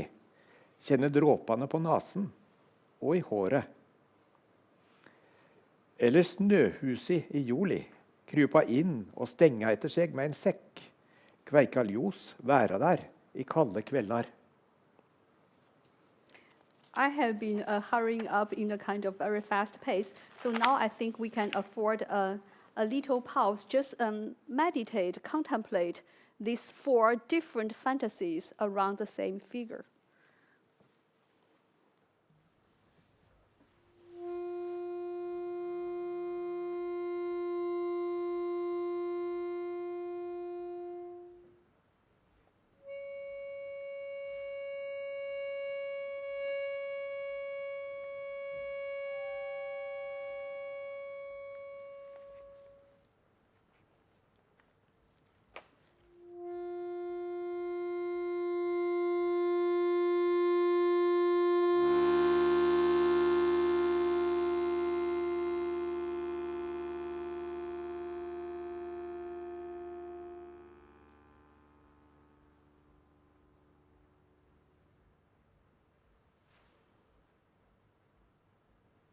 We jump to our last poem for tonight. And as a preparation, I would like to introduce what I think is also characteristic of Hauge's transreading, that is not only cross-cultural and translingual, but also cross-media. So in his that book, I found he pairs one time a musician with a poet, and then another time a painter, a poet. For example, Gil and Astrop, and then Lu Zhi and Monk, and then Wang Wei, another classical Chinese poet, Taoist poet, and Bach.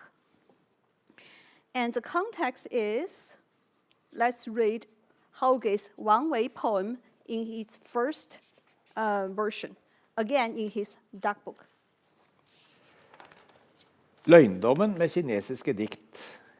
Atter og atter slær det meg. Kineserne spekulerte ikke ut dikti sine. De lagde dikt ut fra små eller store hendinger i det daglige liv. Så bare på overskriftene i et urval av Wang Wei. Til Bodil, som sendte meg sonater av Bach og Händel. Hva hadde Wang Wei gjort om du hadde sendt han ei plate med Händel og Bach? Han hadde spelet plata mange ganger og drømt seg bort til sine hvite skyer, gripe penselen og lage et dikt og sendt deg. Det hadde ikke bare glett deg, men etterkommerne i over 1000 år. Diktet mitt var det bare du, Bodil, som les. Spelar sonater av Bach og Händel oppatt og oppatt. Slik kan du også lese Wang Wei oppatt og oppatt. This is the first draft of the Wang Wei poem in his diary. Next comes the melum, the second version of the same poem, which is included in his letter to Bodil. And we don't have time to discuss this version, therefore we are going to concentrate only on the context but the version is here. Okay. Tall, would you please? Det var ei vakker plate du sendte. Slikt for mykje, du for snill. Jeg legg ved en lapp. Det som stend på han til ære for Wang Wei. Jeg vet ingen som ville like denne plata mer enn han. Og Bach og Händel og Vivaldi i Presto Rosso. Og selvsagt for deg. I have a question there when I read these. I was thinking, Hauge, how do you know, how can you be sure that Wang Wei is the ideal man who will appreciate that music plata most? I'm looking for his Begründnisse, so maybe you can help me find that out. And now we come to the final version, which was published in his poetry collection. Til henne som sendte meg ei plate med Bach og Händel. Hva hadde Wang Wei gjort om du hadde sendt han ei plate med Bach og Händel? Han hadde spela sonatone oppatt og oppatt i hytta si ved Wang Elvi i Chunan, og dramt seg bort til sine hvite skyer. Etterpå hadde han laget et dikt og sendt deg. Det hadde ikke bare glett deg, men ettertid òg. Mitt dikt var det bare du, Bodil, som les. I also found a kind of contextual information here, which is in his letter to Vo. Til henne som sender meg ei plate med Bach og Händel. Du synes slutten litt veik, ser jeg. Ja, det vel det fine med diktet, at den veik, for nett å markere at jeg ikke kan skrive et så godt takkedikt som Wang Wei. Here I have another question. How can you be sure that nobody can write a tactic better than Wang Wei? I don't know. I mean, it seems that Hauge just make a lot of spontaneous claims without further grounding. But that is also what makes him so interesting. Now let's have an oppgave together. We have the very first draft and we have the final version. And I put them together and the question is, first to final, what's different? It is 8:38, so I think that we can have a pretty good discussion of this. There are many, many differences, but I encourage each of you to pick one that you think most productive, and then think about it, and then share that with us. But we can also start. Right? Jürgen, you can share your observation. What is the first difference that you think we should discuss? Well, one of the differences which you have already, eller som du allerede har forberedt. Maybe we should rate these two versions en gang til, no? Tor, would you please read the utkast one more time? Ja, til Bodil som sendte meg sonater av Bach og Händel. Hva hadde Wang Wei gjort om du hadde sendt han en plate med Händel og Bach? Han hadde spillet plata mange ganger, og drømt seg bort til sine hvite skyer. Gripe penselen og lage et dikt og sendt deg. Det hadde ikke bare glett deg, men etterkommerne i over 1000 år. Diktet mitt var det bare du, Bodil, som les. Jürgen, maybe you read the final version? Til henne som sendte meg ei plate med Bach og Händel. Hva hadde Wang Wei gjort om du hadde sendt han ei plate med Bach og Händel? Han hadde spillet sonatene uppatt og uppatt i hytta si ved Wang Elvi i Chungnan, og drømt seg bort til sine hvite skyer. Etterpå hadde han laget et dikt og sendt deg. Det hadde ikke bare glett deg, men ettertid også. Mitt dikt var det bare du, Bodil, som les. Ja, nå kan vi begynne. Jørgen? Ja, det jo veldig mye å kommentere i forhold mellom disse diktene, og det jo et dikt som passer bra for oss nå mot slutten også, for det tar jo opp dette forholdet mellom nåtida og fortida, og Wang Wei sin tid, og Bach og Händel sin tid, og Hauges sin samtid her nå. Så dette møtet på kryss og tvers av tid. Og så det jo forskjellene, og det klart at nå har jo du, gjennom å vise Luce-sitatet, så gjenkjenner vi jo noen motiver fra Luce sin poetikk i dette, og blant annet dette med å gripe penselen, som han har tatt ut, kanskje fordi det blir kanskje for tydelig, jeg vet ikke, men han har beholdt det lagetikk da, men grip penselen, den har han You can imagine how school-fed I was when I noticed that he deleted that line, and I thought that Hauge is not that every time you believe that you make an improvement, it is really an improvement. Sometimes you improve it for worse, because to me, I think Glib pencil, that is a beautiful scene, and it also fits perfect with his lag and dict. No, but there are other differences he made, which I think really, really brilliant. Tom, maybe you have your own observation? Ja, du har den linja med i hytta si ved Vangelvi i Hvordan. Ja. Ja. Så den er ny. Ja. Og så er det andre du legger merke til, er å drømt seg bort til sine hvite skyer. Den er helt lik i begge to. Yeah, but let's concentrate on your first observation. That new line, what did it bring to the poem? It is new, and in what way is that an improvement according to your interpretation? Why? Do you like it? And why? Ja, nå etter at vi har lest de her diktene om å ha et krypinn å sitte i, og at han selv sier at det han har skrevet et dikt, det å skrive diktet, er som å ha et hus å være i den perioden. Så klinger jo det her i samme gata da. At det er at han ikke bare sitter og spiller de, men han sitter da i hytta si og gjør det her, og at det har det koselig i hytta si ved det.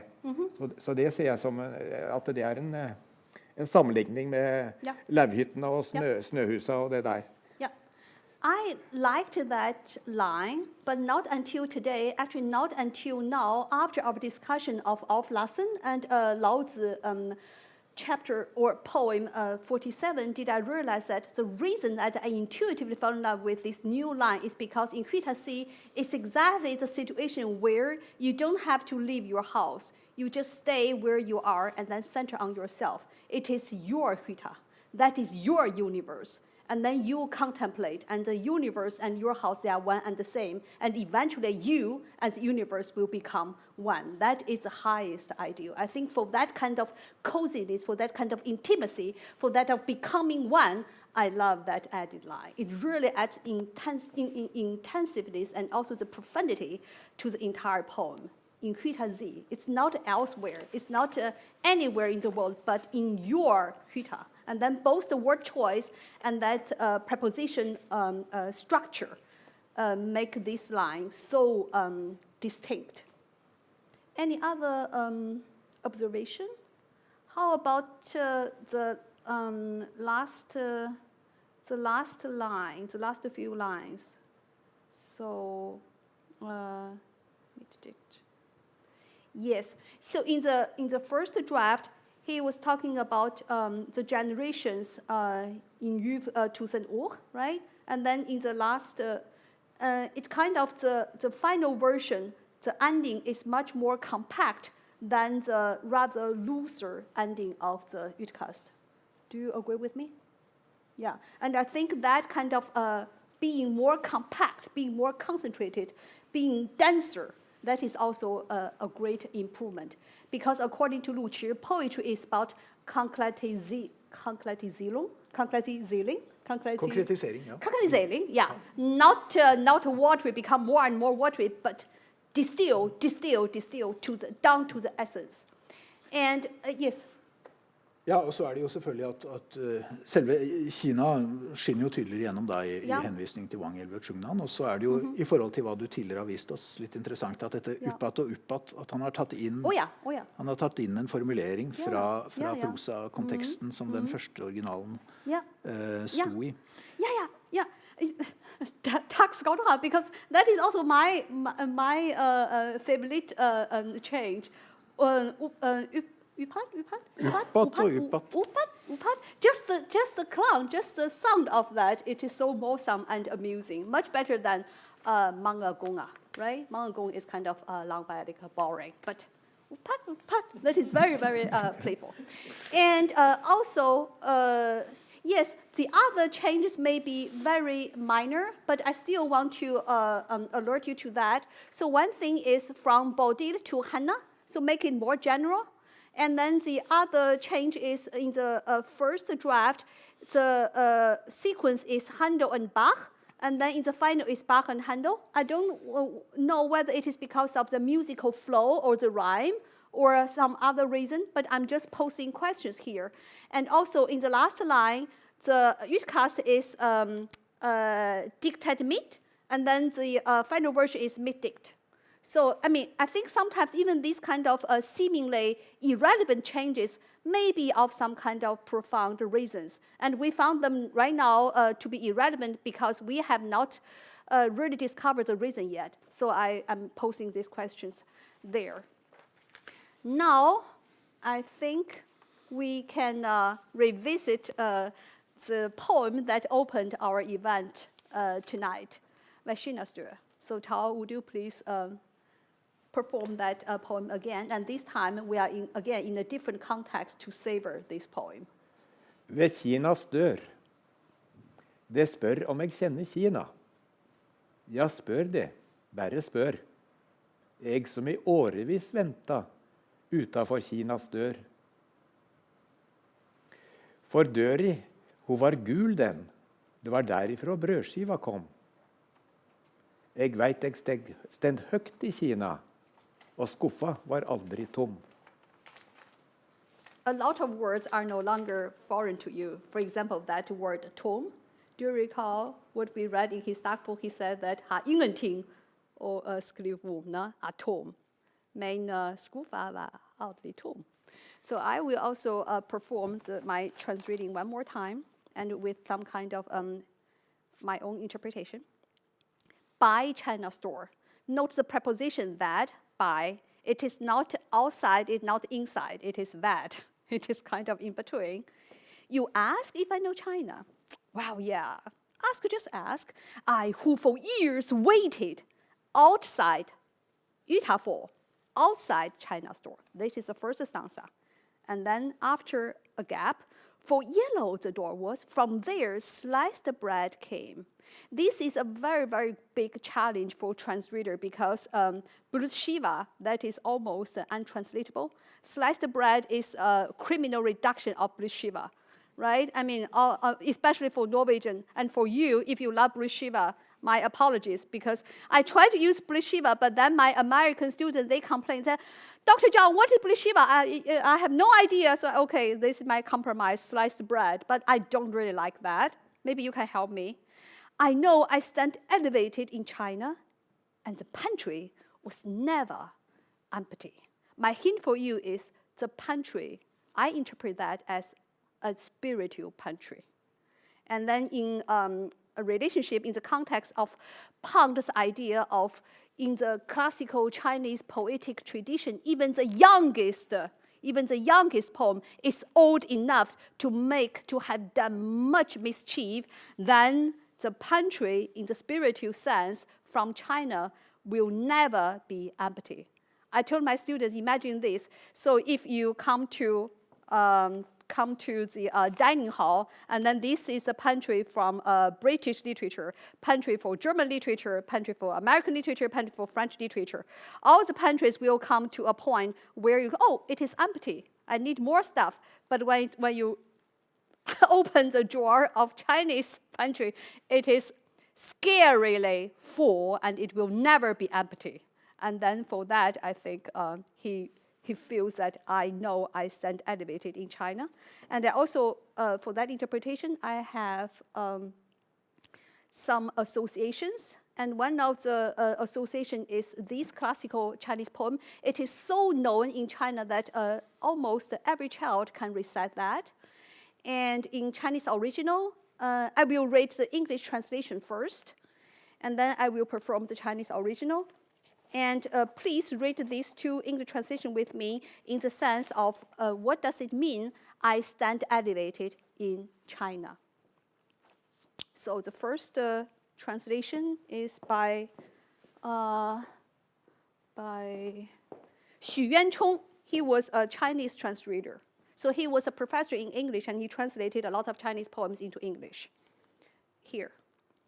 The sun beyond the mountain glows, the yellow river seawards flows. You can enjoy a grander sight by climbing to a greater height. Just concentrate on the last two lines. You can enjoy a grander sight by climbing to a greater height. And then the next one was done by Wittbühner and introduced him in the map of how Lao Tzu found his way to Hauge. Mountains cover the white sun, and oceans drain the golden river. But you widen your view 300 miles by going up one flight of stairs. So in this context, I understand, I know that I stand elevated in China. And how does the Chinese read? 白日依山尽，黄河入海流。欲穷千里目，更上一层楼。 That is, I stand elevated in China, right? Okay, and then my last word is my reflection upon thy China stir. So although today our major figure is Olav H. Hauge, but I want to remind you and myself that it is not only Hauge who is by China's door.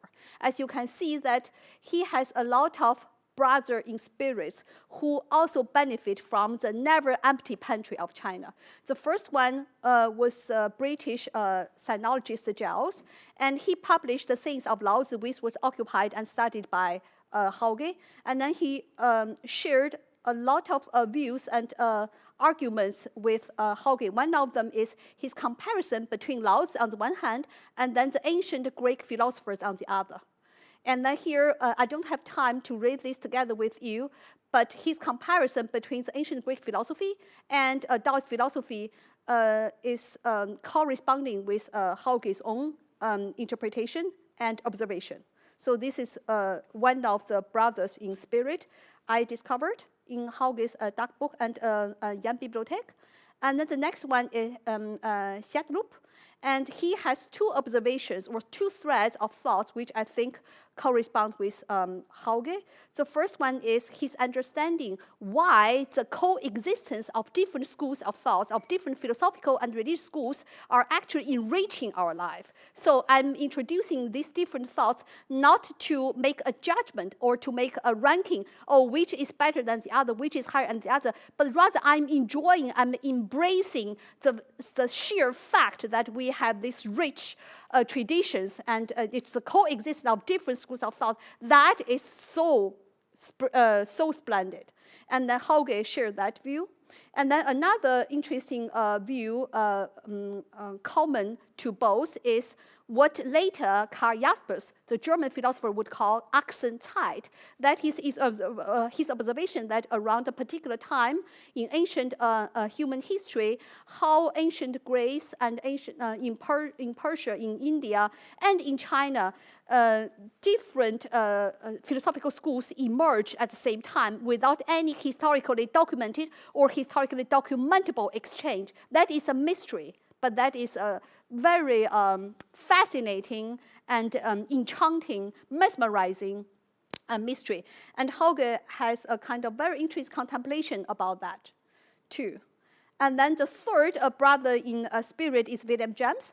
When he said that I found the missing piece in Rudolf Otto, he also said that in completion to William James. That means for Hauge, William James on the one side and Rudolf Hauge on the other, they kind of pair together, become the missing piece that bridge between the 1920s Hauge without Lao Tzu and the 1950s Hauge who admires and takes the next step on the Taoist way. And what is particular about James is his comparison between these different schools of thought. But as you can see, he didn't include Taoism into it, but he did include Sufism. And then here is the collage, one of Hauge's collage, which pairs or combines Sufi and Lao Tzu. And then Rudolf Otto. Rudolf Otto, his German original is amazingly written, and then the English translation is also very, very good, which was read and intensively studied by Hauge. And then Otto did not only compare the Taoist philosophy as philosophy with other philosophical schools, but also the relationship between art, especially painting, and poetry. And I think that is also an inspiration for Hauge. So all of these people, Otto, William James, and Shadloop, and Giles, and Ezra Pound, I think all of them actually are by China Steur. And apropos Ezra Pound, I think I owe you an explanation, which I, out of excitement, forgot to share. And it is here when you look at the cover. Look at this. So this is original cover in 1915 when Ezra Pound published his Cathay. Notable is he didn't use Cathay as the foregrounded title, although it is the title, and he used instead a Chinese sign, a Chinese character. And can you guess what that character means? I will give you a hint. Zolen, sun. What does that mean then?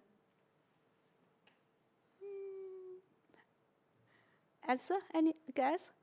Zolenxin, sunshine. That is sunshine. So that is the literal meaning. But then the metaphorical or the extended meaning is glory. So my imagination is, I cannot confirm this because Pound is dead. I cannot call him and say, am I guessing right?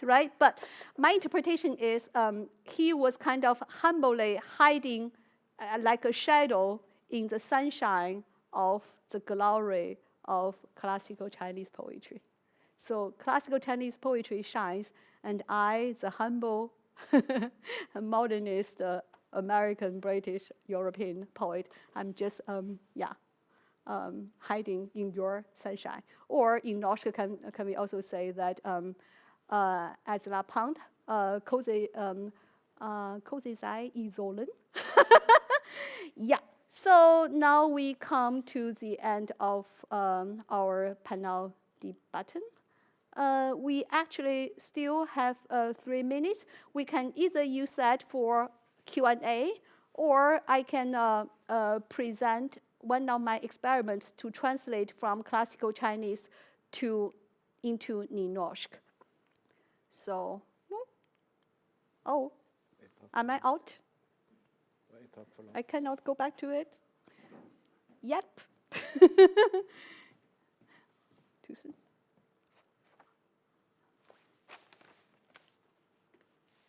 Oh yeah. So do you have preference? Do you have questions or comments? Then we don't have to. You don't have to listen to my experiment. I think there's... Oh yeah, Jana, please. Yeah.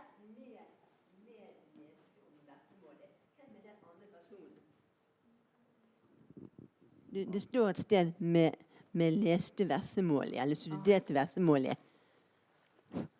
Med studerte versemål. Men hvem den andre? Med jo alltid flertall. Jeg tror det var Jan Erik Vold og Hauge som den der hentet fra. Var det ved basar? Nei, det var ikke basar, det var den der med...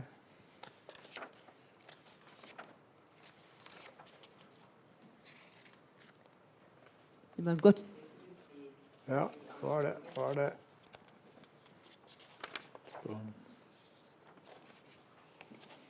Jo, det var det. Det er fra det.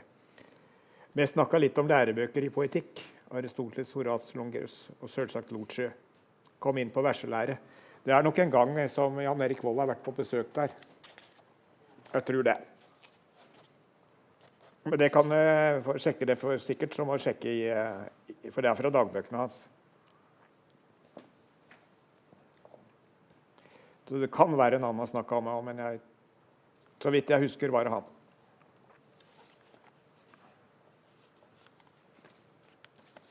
Det er min eksperiment.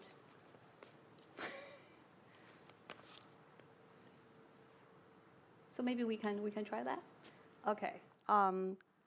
I will read the Chinese original first, and then that is a Nynorsk version developed as a kind of a samarbeit between me and Tor. And just today, Tor has 2 other suggestions, and he will also share etappo. So the Chinese original reads like this. 松下问童子，言师采药去。只在此山中，云深不知处。Fåfeng leiting etter en einebuar. Under furutreet var jeg læresveien din, sa jeg hvor du var. Meisteren sankar urter i fjella, svarer han. Blant alle disse skyene kan ingen seia kvar. Did you note the pause between saya and kva? That was my ingenious take, huh? No, that is self-aggrandizing. But did you also notice the changes that Thor made spontaneously? Ja, det første var læregutten. Inspirert, det er litt stund siden jeg har lest nynorsk oversettelse av Bibelen. Men der, disipler der så bruker de læresvein. Og en svenn er jo da et brukt ord for de som er i lære. Og herre passet ikke så veldig godt. Han er jo ikke noe lord, han er i karen.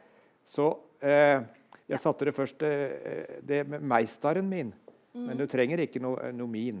Meisteren sanker urter i fjellet. Fjella, svarer han.